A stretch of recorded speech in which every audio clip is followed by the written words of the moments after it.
to the Chai Chat Podcast, solutions for empowered living. Engaging, educating, empowering.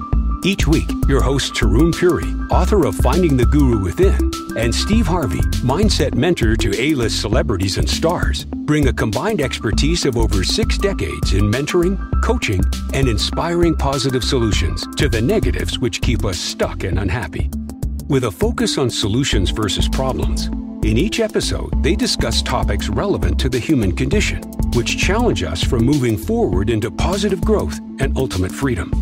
Through stream of consciousness, unscripted dialogue and inquiry, they provide practical, deep, and actionable insights to support you in creating and living a happy, successful, fulfilled life. Join us each week and learn how to access your own inner GPS, your guru positioning system, which comes preset with all the solutions you need for empowered living. Living a life of ease versus effort is only a thought away. Let us show you what works and what doesn't. Welcome to Chai Chat. I'm Taron. And I'm Steve Harvey. And today, our episode is entitled Real-ationships. What's love got to do with it? Pretty clever, huh, Steve? Sure is, yes. I think it's got everything to do with it. Well, and I'm very, very concerned today because I think we have opened up a huge can of worms with the topic of relationships. I think we need a few years of podcasts if we were to do justice to this topic. Yeah, it's a lot to cover in 1 hour, I think. Well, I think today what I'd like to do is have a macro perspective in terms of, let's look at the bigger picture around the whole concept of relationships and what I like to call real-ationships. Right? Like, what can we call real-ationships today? And how do we know the difference?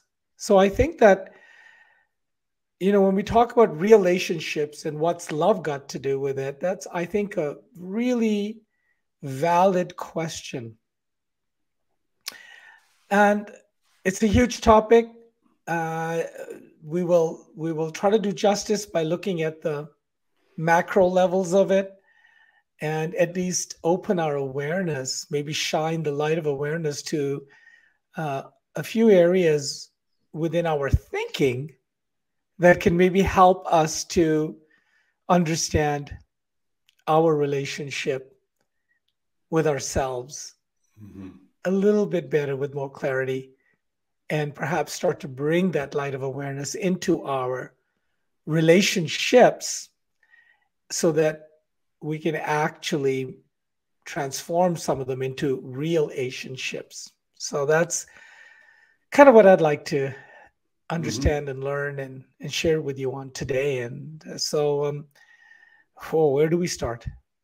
I think, a lot of us would agree that love is wonderful, except when it's not.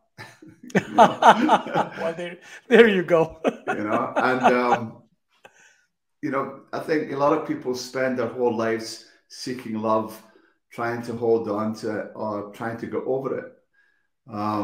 I had it put this way once, and I thought it was great. And a fellow said it. He said, "We spend our whole life trying to find our perfect soulmate, and then when we find them, him or her, we spend the rest of our life trying to change them." That is so true. Yeah. You find the love of your life, and then out comes the list. Right? Yeah, for sure. I mean, does that make any sense when you step back for a moment?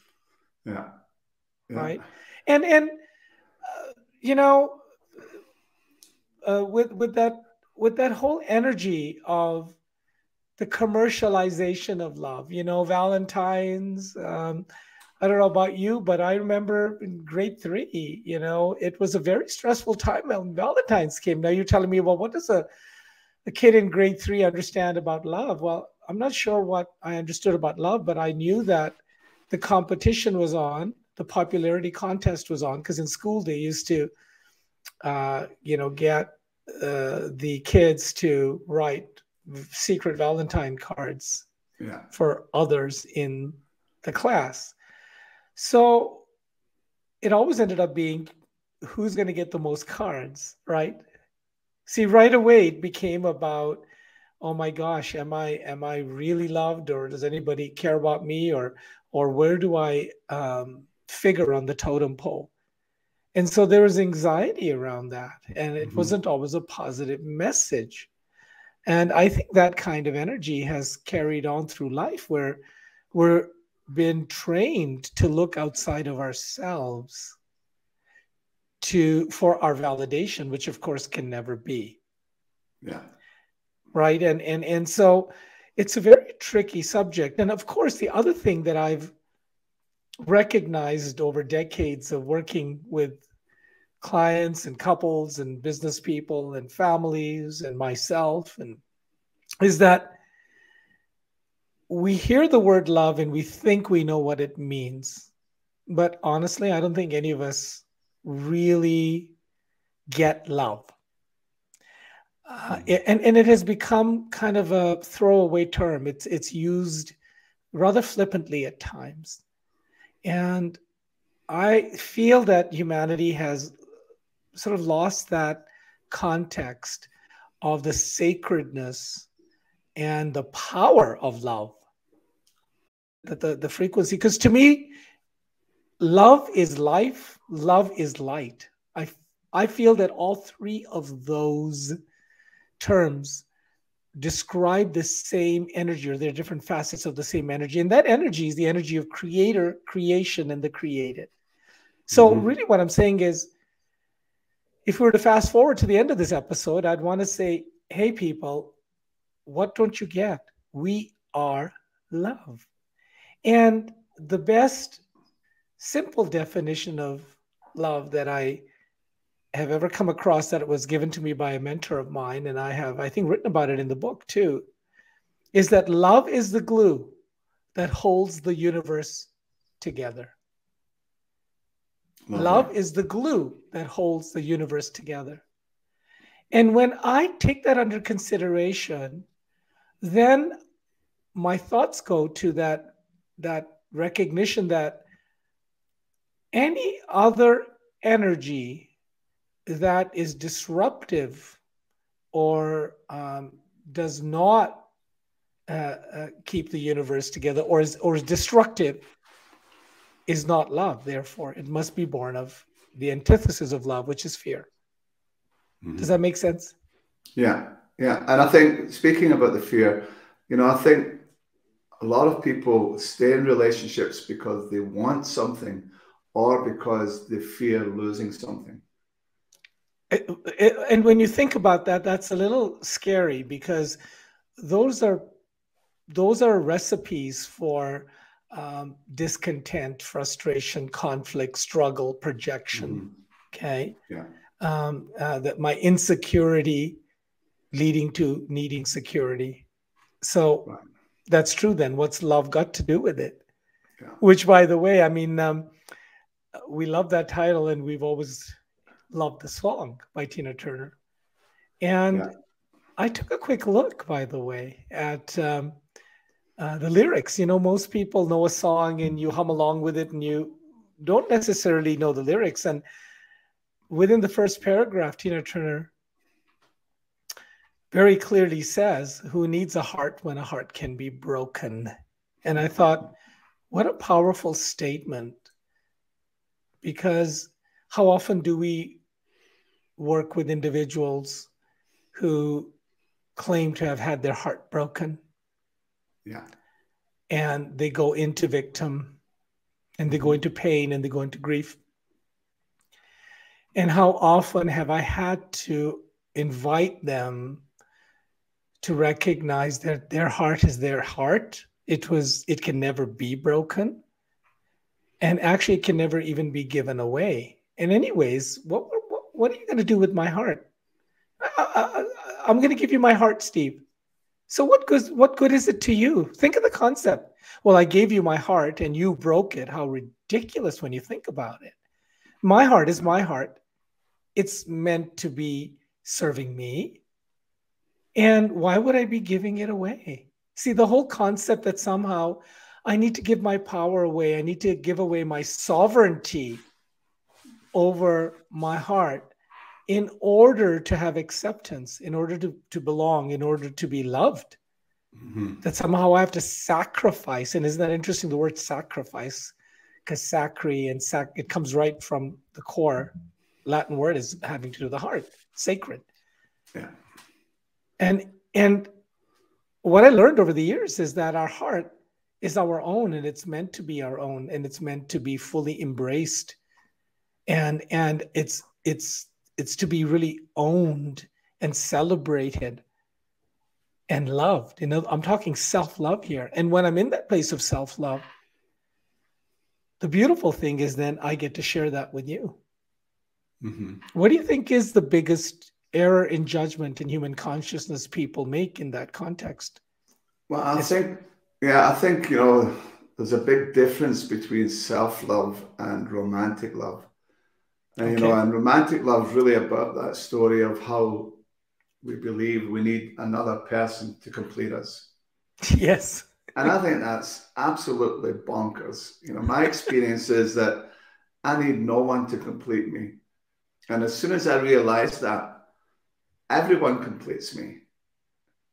You know, I got one of my mentors is Byron Katie, and I love a quote she has, and it says that everybody loves me, they just don't know it yet. That's excellent. I mean, what a wonderful thought to have. Everybody loves me, they just don't know it yet. Yeah. Okay. Wow. That's powerful.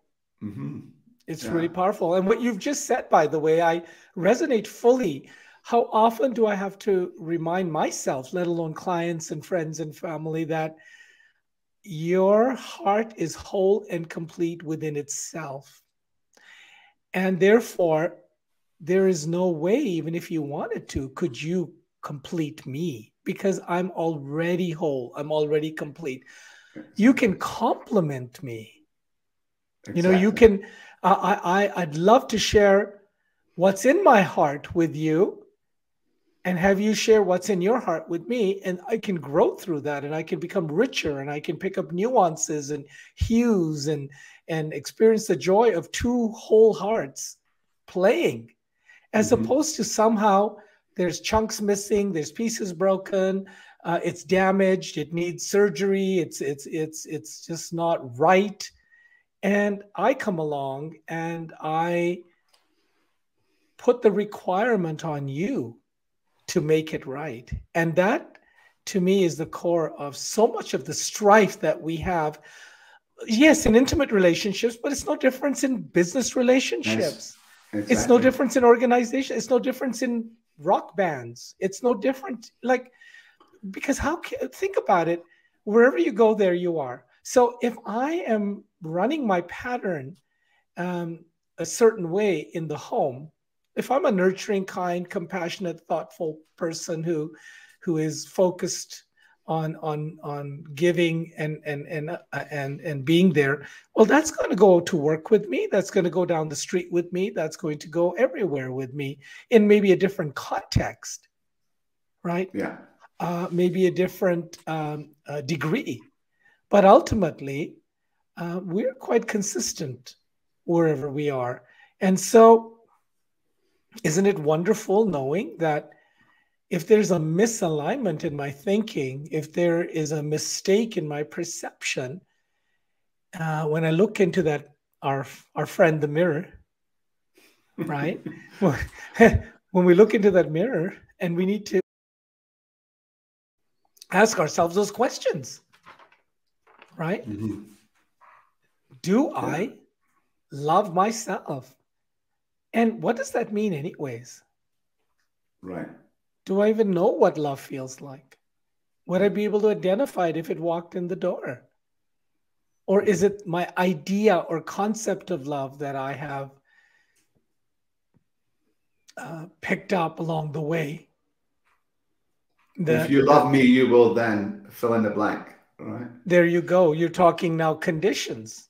Yeah. Isn't that interesting that love by its very nature is unconditional? So even saying the word unconditional love is an oxymoron, because as soon as you put the word unconditional in front of love, it's not love, right?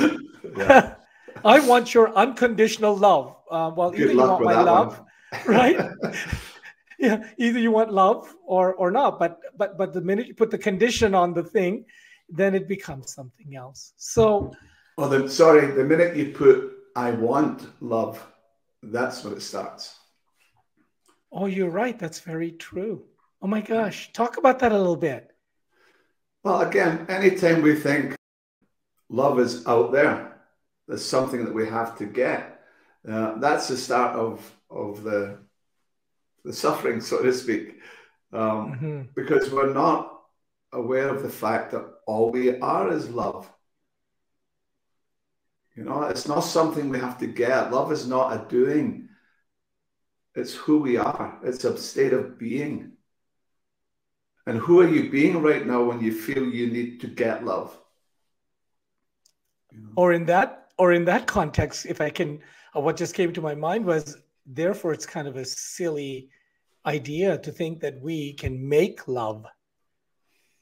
Like there's, to me, is the human consciousness at work again, thinking, I can make love. Well, where? In China, in a factory, right? Have it packaged.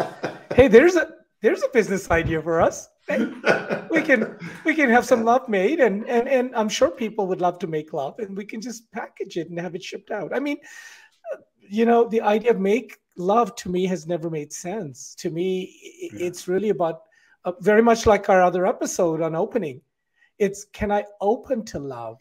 Can I open to the love that I am blossoming and unfolding, right? And the gift of being real, as in real relationships. And in order to be real, you have to open. You see? Very much. Because when I'm not being real, I'm hiding, is what you're saying. And when I'm hiding, I'm not coming from love, because hiding is a feature of fear. Yeah. And so anything that's being motivated by fear. So if I'm being manipulative, secretive, or somehow hiding my feelings, hiding my thoughts, not saying something that needs expression, not being honest, really, is what we're talking about, or authentic. To me, to be in a relationship, a foundation for that is love. And if I was to take the word love and try to make it a little bit more operational and less kind of woo-woo and out there, then I would say it's be authentic. Mm-hmm. To me, true love or love in itself is authenticity in action. It is a manifestation of being fully open, seen, heard, and willing to both receive and give. I find that the majority of conflicts that I help clients resolve come down to the fact that they got into a relationship, or they chose or found themselves in, however you want to look at it, when we dig deep from the WIIFM mode. What's in it for me? Yeah. What's in it for me? Yeah. Now, there's absolutely nothing wrong with me having desires and wants. We're the ones who are advocating open to receiving, right? So we're not saying that that's wrong. But when I come into a situation with, I look at you and I'm thinking, what's in it for me? And then I take my laundry list of my needs and I pin it on your back. Okay. And then every day I look to you to fulfill those needs. And then I score you by the end of every day, right? I give you, like the Olympics, I give you a score. Well, that was a 5.5 today. And that was a 6. And that was about a 3. Okay. And at the end of the day, there's a scorecard. Yeah. How you obviously did not love me in the way I needed you to love me, because you did not fit my agendas and my projections, and because I got into this, I invested in this relationship because I wanted this out of it. Think about it. Yeah. As a right? Is there something there that's... Yeah, so I think really there's two basic misconceptions about love. And that is, first of all, you have to manipulate other people to get it. And the second one is that love is about getting what you want. So it is that taking as opposed to opening to receive. Yes. Yeah. We won't open to receive because we don't wish to be vulnerable. But if I go into the taking, then I can control that. Yeah. So I can play it safe and get my way. And then life is wonderful. That's love until one day it isn't. But right? Also the conditional giving that we keep a running scorecard on. If I've given you this, then you owe me. That's right. Right. And the minute you go into owing and keeping score, it's not clean giving. It's not clean. It's not love. That's like a mother who is, being a mother, and just being a mother means you nurture and look after your child. But if you're going to give a bill at the end of that saying, well, here's your hotel bill, sweetheart, this is what laundry cost you, like, right? Like how do you put a price on that? Yeah. How do you, and the minute you start thinking price and keeping score, you're in the world of the head and the human consciousness. And then the question becomes, what's love got to do with it? Because in the song, she says it. It's just, what did she say? She says it's physical, it's logical, right? So what's love got to do with it? Okay. I have a need. I feel the need, and you're the one that I'm attracted to fill that need of mine. And if you don't, I'll find someone else. And how much of that takes place on the planet today? Right? So this constant giving away of our power. Remember, this whole series is called From Reset to Renewal. And we had talked about finding the guru within. And so within ourselves is that analog, that part of our soul that is love, that has lovingly seated itself at the helm of this vehicle we're in, and has really provided us with the capacity and the unconditional, support to guide us and to see that we become fulfilled, but from the inside out. It's there to guide and govern and show us that we are love, that we can be totally alone and be in love. What a concept. Yeah. That I don't have to wait for the other in order to be love. Mm-hmm. So we have that quality within us, and rather than me going within and saying, well, okay, by the 18th time, maybe I need to take the journey without distance and do a 180 in my awareness and start to see that, is there something within me? Because, of course, in keeping with our theme and our understanding in the work we do, is that if you are doing or not doing for me or to me something, if you're not being a way that I need you to be, maybe you're being unkind. Let's just take that example. Mm-hmm. So then what does that mean? What is the question that follows? Yeah. Or how do you react when you believe you need people's love? Yes. How do you behave when you believe you need love? What do you do to go about trying to get that love? See? And who would you be without that story when you finally realize that all you are is love? Then how does that behavior change? Well, and the cost is huge in terms of the strife and the that people go through. And as people get older, sometimes if they don't look within themselves and start to build that real-ationship from within, they're the ones who become vulnerable. I mean, in the last several years, you've heard about the scams online, where unsuspecting women or men get taken by someone who professes such great love for them. And these are professional, intelligent people who've raised families. They're, it's not like, and here they are out of hundreds of thousands of dollars. That's the power of the need that we project. Yeah. And the damage, right, that takes place. I think, and that's why, you know, as the Delphic oracle at the Temple of Apollo says, know thyself, be thyself, love thyself, you know, and you stop looking outside for it and go within. And so these scams will continue to exist as long as people keep looking outside themselves for that which is within. And, you know, to be fair, I understand that the human journey is fraught with inequities and traumas, if you will. Of course, we've dealt for decades with clients and situations where people have been treated unlovingly or been in environments that were unloving, or a parent that was dysfunctional and couldn't be loving.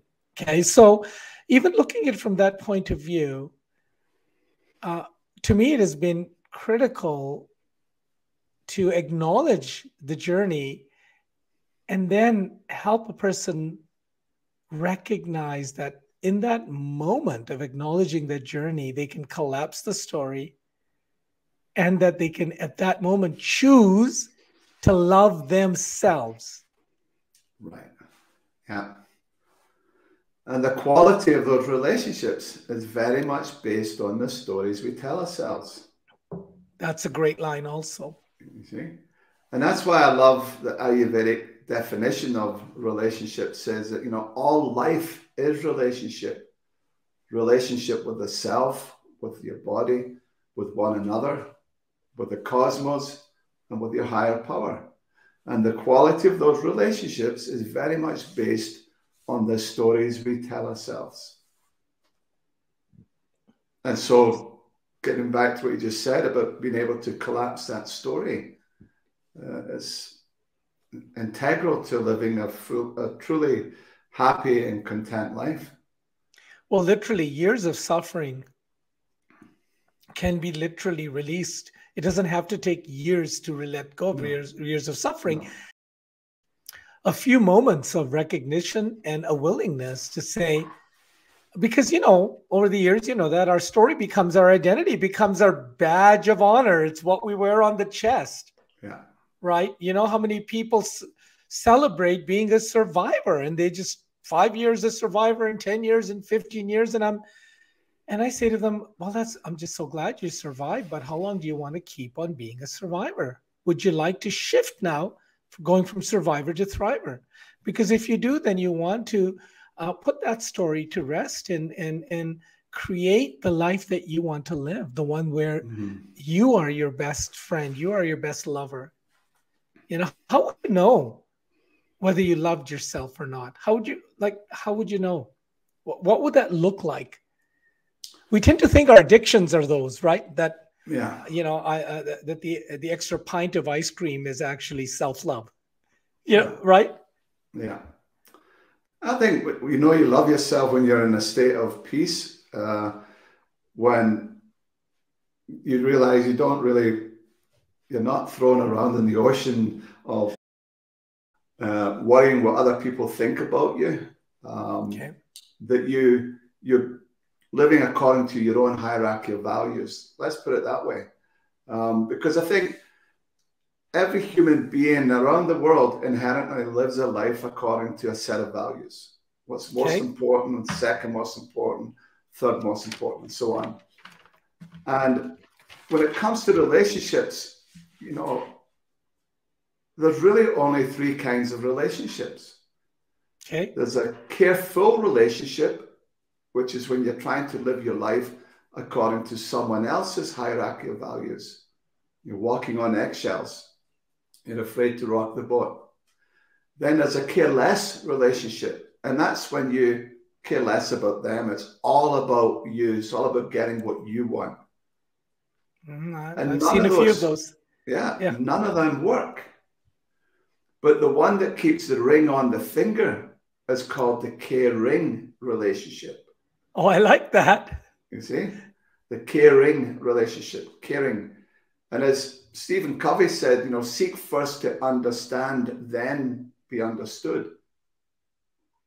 But in a caring relationship, it's seek first to understand the other person's hierarchy of values, and then learn how to communicate your values in terms of their values to get a win-win. You see? I really and when you're like in a that. relationship where both people are having their values met, that's a happy relationship. It's a loving relationship. It's a caring relationship. Whereas when they're careful and they're careless, they're short-lived. They really are. Well, I will have people say to me, I do care. I bought this for them last, and I bought them a new vehicle, and I took them here, and then we got theater tickets, and then I went to the game. And I mean, it's interesting that people seem to think they're caring by indulging their own hierarchy of values. Yes. And the other person's going, all I wanted to do was have a simple sit down dinner with you of mac and cheese. And the other person saying, you're trying to tell me I've done this, this, and this, and it's cost $58,064. And this is how much you care, right? Like you're just ungrateful. I mean, they can't seem to understand that the hierarchy of value of the other person was to be able to sit at a supper table with you once a day or with the family and you, right? Yeah. But again, that comes back to that agenda about the giving. I remember John DeMartini saying, if you want to check out someone's hidden agenda, the next time they give you a gift, immediately turn around to the person beside you and give it to them. Wow. Wow. And see where the hidden agenda is. I've given you that. Now you have to appreciate me for who I am and what I've done for you. That's a really powerful, versus appreciating that person for the human being that they are, not the doing. I think it's, the more I'm reflecting on this, and I'm thinking of a few client situations that I've worked with over the years, that I continue to work with, very wonderful, very beautiful people, good-hearted people, kind people, charitable people. And in their own right, as individuals, they're people I'd want to be around. So I can't say that there's character defects. However, due to their own stories that they've been running, to their own hierarchy of values, even though, I've noticed that sometimes the person is telling me they want A, B, C, D, and E down the road with their partner. And yet their behavior is so out of alignment with that, and they can't see it because their hierarchy of values is so established, and their way of showing their caring is absolutely not connecting. And then they go into their story about that, right? Mm-hmm. And then it just creates more friction and more conflict and misunderstanding, rather than, again, like what you said some time ago, what if we just were seeking to understand and then be understood? Let me take a step back, and, we do a very simple communication process. Whenever there's conflict, whether it's something mediocre or minor and something huge, we just call a meeting. Say, hey, Steve, need to have a meeting, buddy. I'm feeling a little triggered, right? And guess what? So I called a meeting, and you recognize that something has triggered me. And so what do? You seek to understand. And how do you do that? You ask me to, okay, you called a meeting. Where are you coming from? It's one of the most powerful questions you can ask. And then you get to actually shut up and listen. Like, that's the rule. You are not allowed to intervene, jump in, and, you just listen. And say thank you. And yes, and say thank you. And so I get the freedom to say whatever I want for as long as I want. So that process engages that dynamic of you understanding. Doesn't mean you agree. Doesn't mean you will have your time to speak. Okay. Yeah. And I've done this process in business meetings, but in places where millions of dollars were at stake. Because at the end of the day, it doesn't matter. At the end of the day, we're human beings and we have emotions and feelings that run the show. They fuel our thinking. And if we do not address those core feelings and thoughts and the projections that emerge from that, we're going to cause a lot of strife, a lot of destruction. We're going to pay a very high price. It has very little to do with intellect per se. Mm-hmm. See? And so by facilitating a communication process in which I get to ask you, okay, and because when I finish speaking, and I say, okay, Steve, now where are you coming from, having heard me? And then you can speak to where you're coming from in terms of what I've just said. And I get to listen again, no interrupting. I just listen. Yeah. It seems so simple.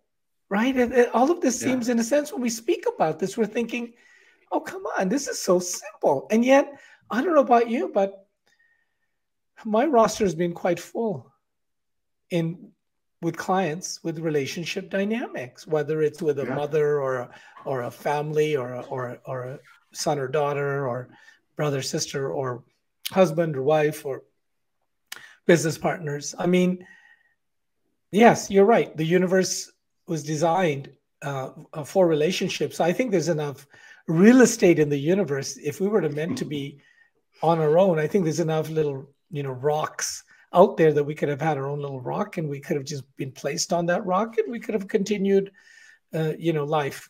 But I think we've been put here together with others in order to facilitate a deepening, and maybe even a widening, the breadth and depth of who I am and how I am.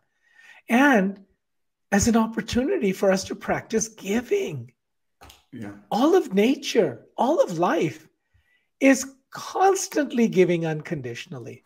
Yeah. The sun does not discriminate whether you've been a good boy or a bad boy, right? It's just going to shine equally. And I think we're here to emulate that. I think we're here to look at nature and go, can I get up every day, set aside my judgments, and just let the shine through me, light shine through me, the love shine through me with equanimity. Mm-hmm. Maybe that's a high ideal, but if we don't start working towards that, we're going to constantly and continually have grief, partner number 1, number 2, number 3, and the price of that can get very high. At many levels, financially, with children, with lives that get, and generation after generation, the patterns continue because we just only know what we know. Yeah. And many times, if you saw that where a client comes to you and they keep repeating the same pattern, they keep attracting the same partner into their relationship that treats them like crap.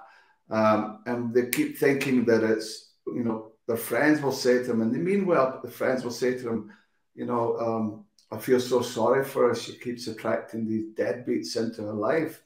Yeah. And it's only when she realizes that she's treating herself poorly that she will stop attracting that into her life. Again, that's that mirror of relationship, you see?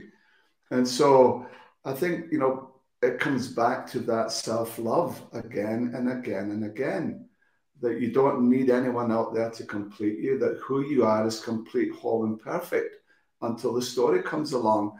And I think that's what I like to say, that the most intimate relationship we can ever have is a relationship with our thoughts. Sure.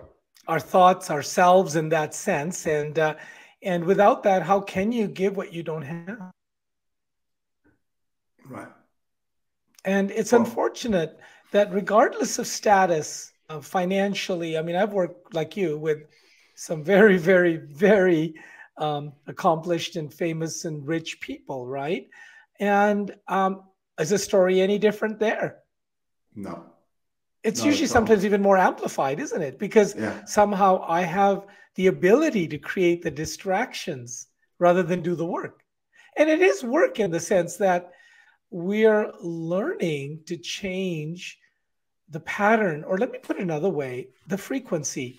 Because some people would say, well, isn't it just bad luck? You know, I mean, that's such a wonderful, such a sweet person, always helping everybody. And that's the third alcoholic person they have in their lives. Whether that's a male or a female, I've seen it on all sides. This is not gender specific. And poor them and oh no. And I'm like, do you recognize that every thought is a frequency? And different thoughts and emotions vibrate on different frequency levels.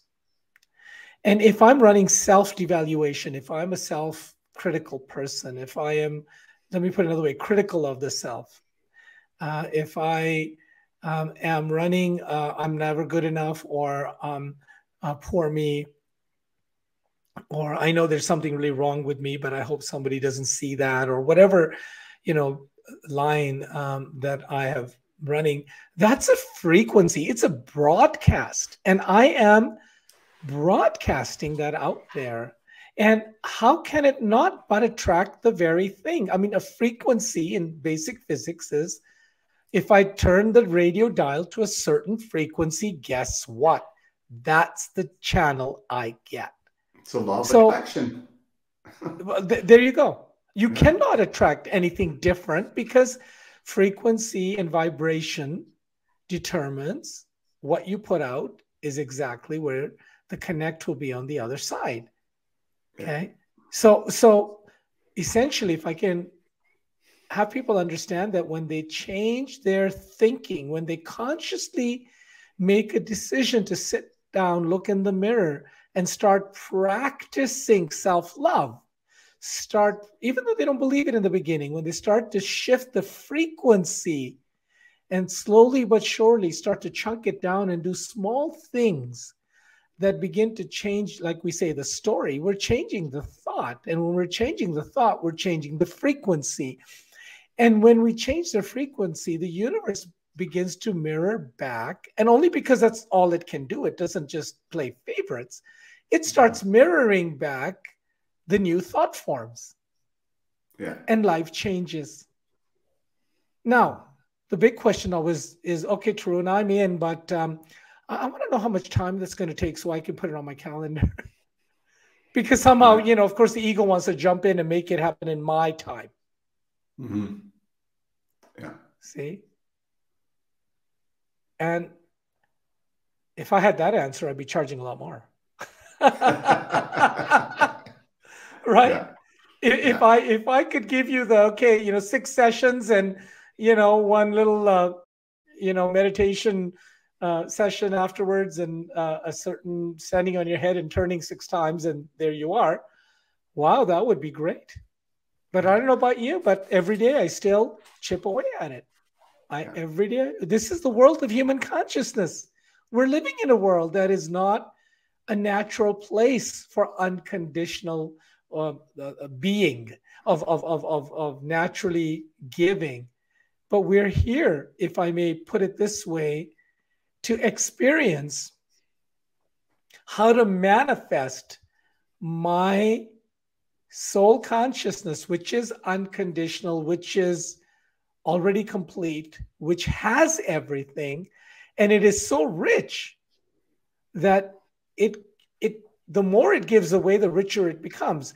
It's to take that consciousness, have it get mediated through a limited instrument called the human body and the human consciousness, which is limited in time and space and may not have immediate access to everything in everyone in every way.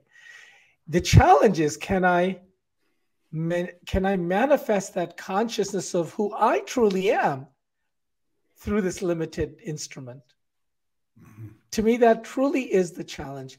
In other words, no matter what happens to me in human consciousness and in the human day-to-day challenges, people are people. People are going to be mean. People are going to be unkind. It just seems to be the nature of the world right now. Can I still maintain my knowing of not only who I am, but who you are, and that we are individual but not separate, which we're going to do a whole episode on that. And therefore, the kinder my thoughts can be about me and then you, the more quickly I can move through this world of struggle and strife and us and them and separation and division. And then loneliness can be no more. Yeah. And I think that all starts with asking yourself, whose business am I in? I love that. I love that question. You know, I remember way back in, I'll never forget it. It's Christmas Eve, 2001. And my wife and I were down at Coma Shambhala, Parrot Key in the Turks and Caicos Islands. And we went across to the neighboring island, North Caicos. This was a tour around the island, and we stopped at a small church. There was a Christmas service going on. And we went into the church, and on the one wall, they had the 10 Commandments. And on the other wall, they had the 11th commandment. I thought, 11th? Wow, the 11th. I thought, yeah. Wow. And it had a wall to itself. And I thought, wow, this is amazing. Okay. So I went over to read it, and it read, "Thou shalt not be a busybody." And when I read it, my first reaction was to laugh. But then when I stepped back and I really contemplated that, I thought, that's the only one you need. And so, since then I've realized that, there's only 3 kinds of business: yours, other people's, and God's. And as long as you're in the last 2, you get pain to bring you back to your business. But so many people spend their life, especially in relationships, you see it. They're so busy being in their partner's business, and they leave themselves every time they go into the other person's business. And you start to see that. Both of us have discussed this at great length. When we've been coaching couples, where, for example, one partner has been cheating, so to speak, and when we do inquiry with them, we discover that both of them were cheating. Because say the guy was cheating with another woman, for example, and the woman's saying he was cheating on me. Well, we really discovered that she was cheating on herself every time she went into his business. She left herself. She betrayed herself. Right. And then that got mirrored back to her, where he left her. And so, again, it's whose business is it? Whose business are you in? So really this is a very delicate, I can just hear some people out there in podcast land going, whoa, whoa, whoa. Are you trying to tell me that we're condoning a behavior? And that's not what I'm hearing. No. I'm hearing is that instead of going into blame, which of course creates a victim out of you and disempowers, you're bringing a person back to accountability for this dynamic playing out in their lives. Does that make sense? Yeah. So accountability is not interested in right, wrong, good, bad, or blame, or making it us and them. And I think we'll be doing a bit of a whole topic around that, although the theme is interwoven through everything. I mean, a core theme throughout my book, Finding the Guru Within, is about people, let's start taking accountability for our reality. And like you say, but only 100% of the time. Exactly. Right. Yeah. There's no room for blame, because blame is not empowerment. And if you seek empowerment, if you truly would like to be empowered in your relationships, it will never happen until you begin to recognize the power of accountability. Yeah. Because it frees everyone. Yeah. Right? Yeah, for sure. And so I think, that's where, again, we make that other person responsible for our happiness, our well-being. But here's another thing I think which really gets mistaken a lot. It's a misconception that marriages, relationships are about happiness. And they're not. They're about fulfillment. And that's why when we take our marriage vows, we say, for richer, for poorer, in sickness and health, for better, for worse. You know, it's not just, oh, when you're rich and you're there for me and you're supporting me and you're kind and you're good looking, I'll stay with you. No. It's not? No. But darn, Steve, you've just wrecked it all.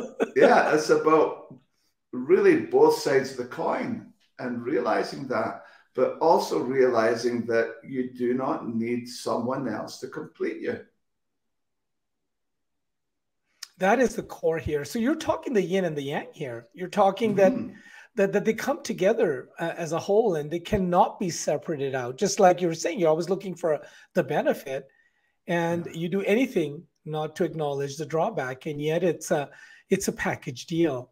And so a real-ationship shall have both the ups and downs, because this is a dichotomous world of duality.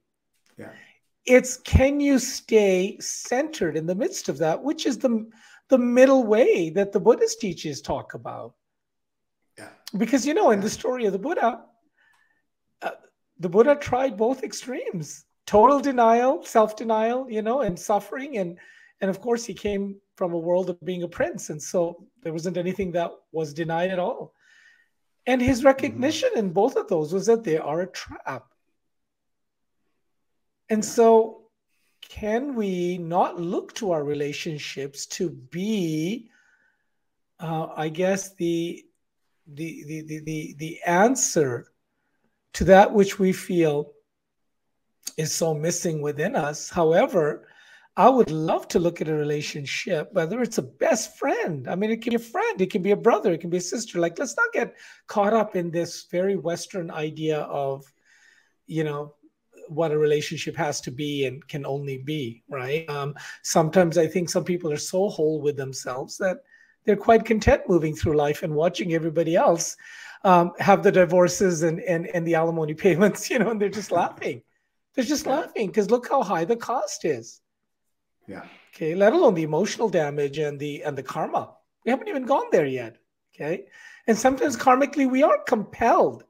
We are compelled, if you want to go into the metaphysical, to have these experiences, to go through and relive betrayal or grief or whatever it is that, you know, our soul has said, go down and finish that lesson.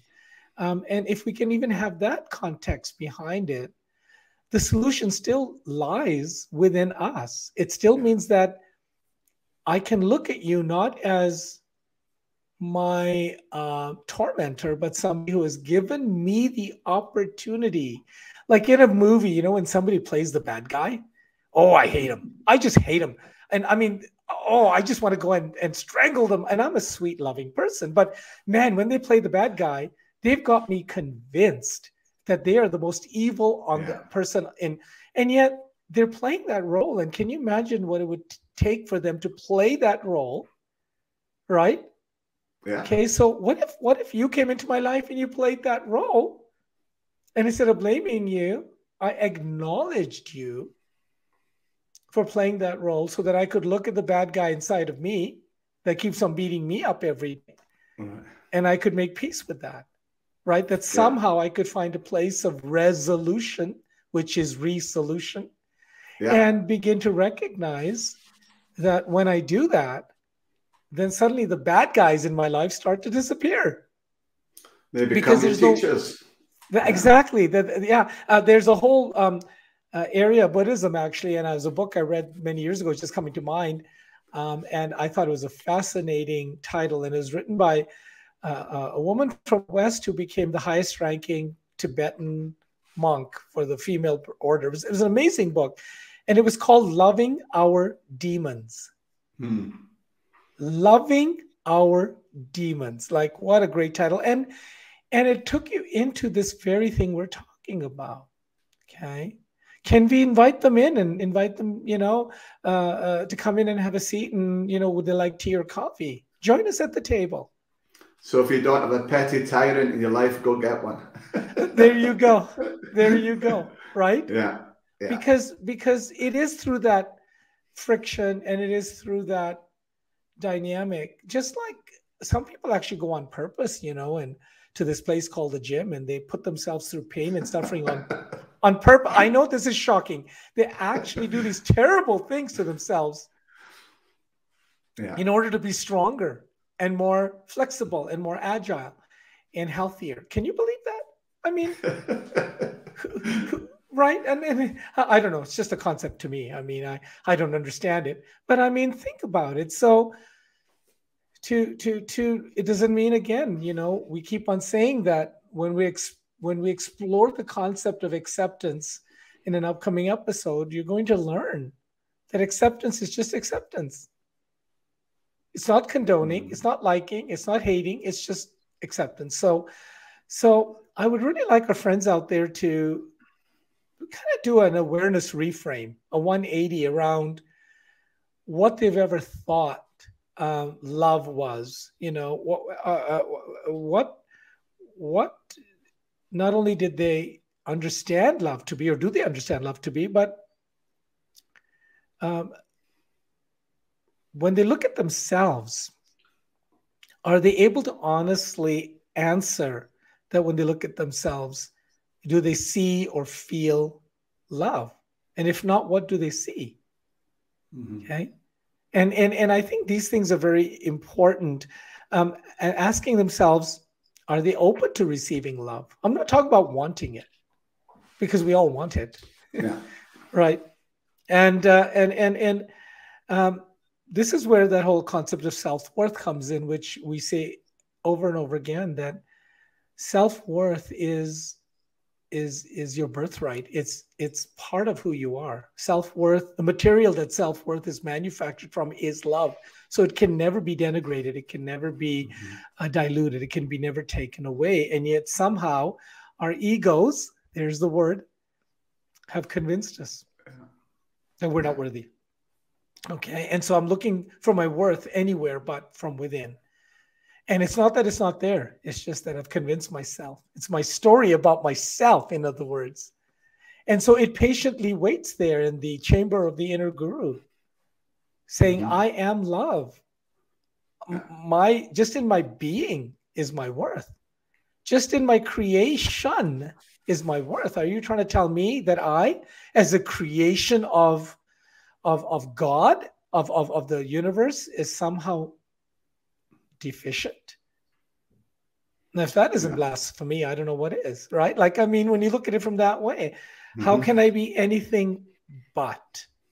So those are the things that go ahead. So instead of changing your partner your life's work, you can be your life's work.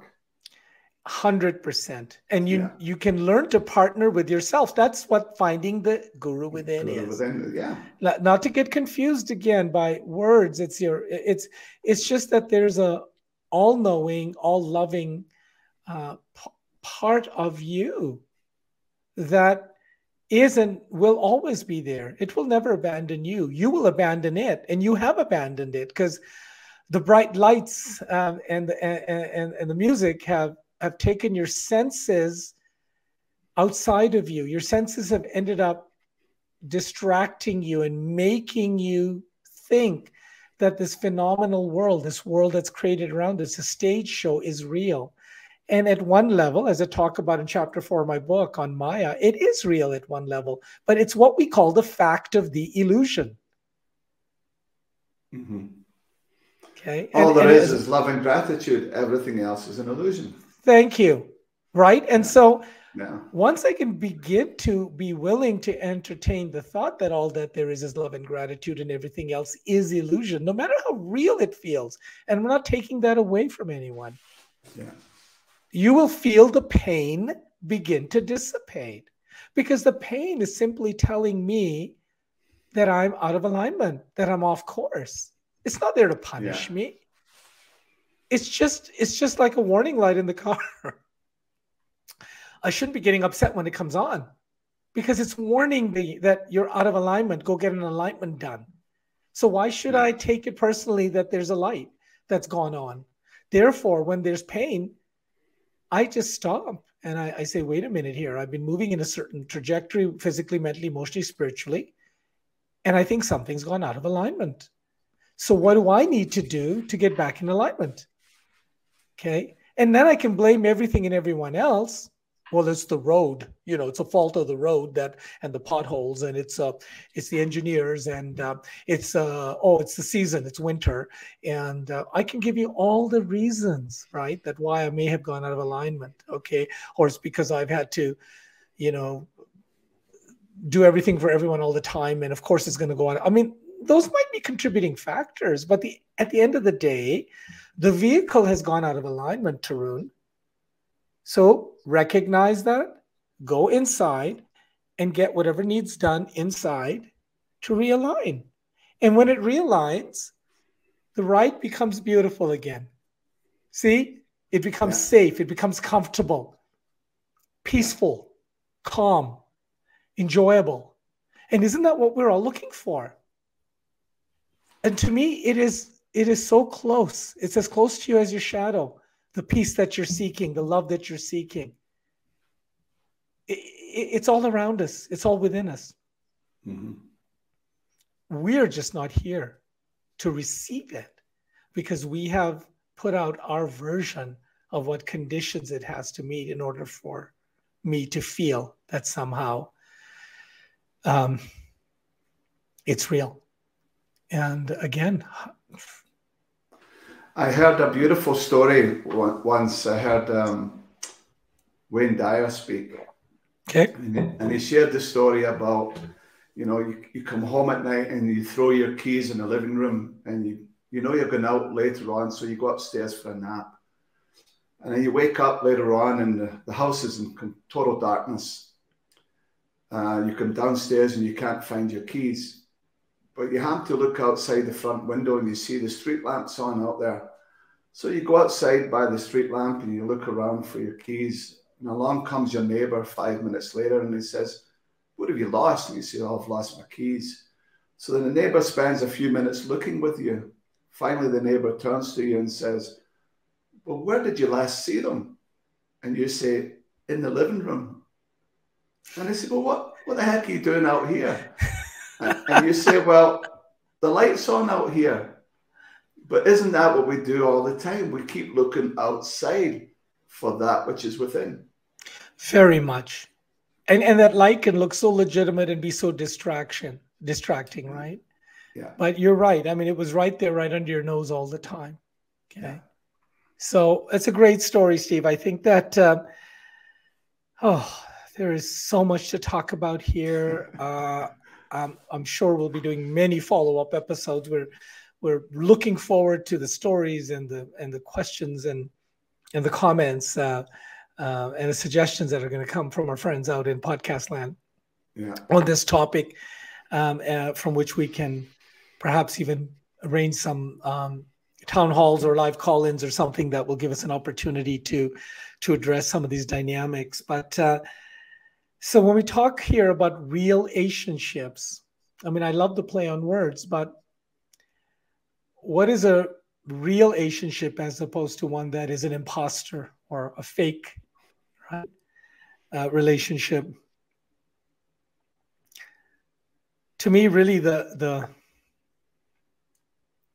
realness is another word for authenticity, which is love. Okay. Love is authentic, and love has no conditions. And somehow we have created conditions, or we've felt there have to be conditions even before we can be loved. Okay, mm-hmm. That's fill in the blank, right? So for our friends to really think about, how can I be more loving? Or what am I saying or doing or thinking that doesn't align with love? Now, that's not saying that you begin to now create a fantasy or a dream version of yourself. There may be aspects of yourself and behaviors that aren't all that commendable, but that doesn't make you good or bad or right or wrong. It's just, those frequencies will not serve you to bring you peace, harmony, fun, joy, rapture, right? Ecstasy, whatever it is that we're seeking, right? Yeah. So Can we identify them lovingly?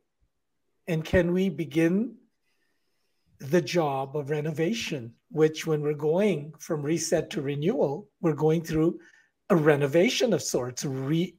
To novate is to make new, to take what's there and to reconfigure it into something better. And that's the invitation. And I want people to consider that one way that I know I'm in a loving place is when I wake up and my first thought isn't, oh my gosh, what am I going to get today? Or what are you going to do for me? But instead, wow, here's a gift of another day. I wonder how I can give of myself or have the universe come through me to my family, my friends, my partner, my community, right? As we were talking earlier, one of the biggest antidotes for depression, as you were talking to me, was volunteering. There you go. Yeah. Somehow, when we are down or depressed or feel out of that our energy's kind of gotten up and gone, volunteer. Yeah. Get out there and give a hand to someone, and you will see how quickly the energy will start to shift. Because that's what we're hardwired for. It's our true nature. Yeah. And the love is one of those things that the more you give, the more you have. Isn't that amazing? Yeah. It doesn't diminish. The more I give, the more there is. Now that's true abundance if you want to have a definition of abundance to boot. So anyhow, I would want people to get up in the morning and say, how can I give of myself today? And then just sit back and see how the love moves through you. Because then you're seeking to understand. Mm-hmm. And in seeking to understand, you can be understood. Also, keep in mind that no one can ever complete us. They can complement us. They can enrich us. Yeah. They can never complete us. It was never their job. And anyways, we're complete as it is. So, ultimately, I live by this saying. And I think if we can start to embrace this saying in our lives, in every context, it can bring us back home into the present, which is very simply, to thine own self, always be true. To thine own self, always be true. To me, that's one of the most self-loving things you can do. That doesn't mean being selfish or it's my way or the highway. But it's really connecting with that inner guru, that being, and being true to it. Being centered in the self. Thank you. Being centered in the self. And when I'm centered in the self, then I'm not selfish. See? Yeah. Or self-centered. Or self-centered. Perfect. So I think we need to wrap it up today. Yeah. Yeah. It's been a nice conversation. Yeah, absolutely. It's really got so many other thoughts flying that I've got to call in my inner discipline and say, that's plenty. And there'll be many other opportunities for us to go down this road. And I'm wanting to wish everybody a hugely loving week, a brilliant self-loving Valentine. Write yourself a card. Yeah. Write yourself a Valentine's card. Be a secret admirer. Give yourself a beautiful message. Whatever you've ever wanted to hear, write it to yourself. Everyone loves me. They just don't know it yet. Thank you. That will be our mantra for this episode. Everyone loves me. They just don't know it yet. Thank you so much, Steve. It's always a pleasure. And I look forward to our next episode. Sounds good. Coming up. All the best. Take care. Take care. Bye-bye. We trust you found practical value in this podcast and will enthusiastically share it with others in your circle. And if you are so moved, leave us a review or write a post on social, tagging #ChaiChatPodcast, and we will show our appreciation. Promise. Taron Puri and Steve Harvey. welcome you to join us for a chai chat at all of our live events and more. Connect with us with your questions, topic suggestions, and reviews at info@chaichatpodcast.com.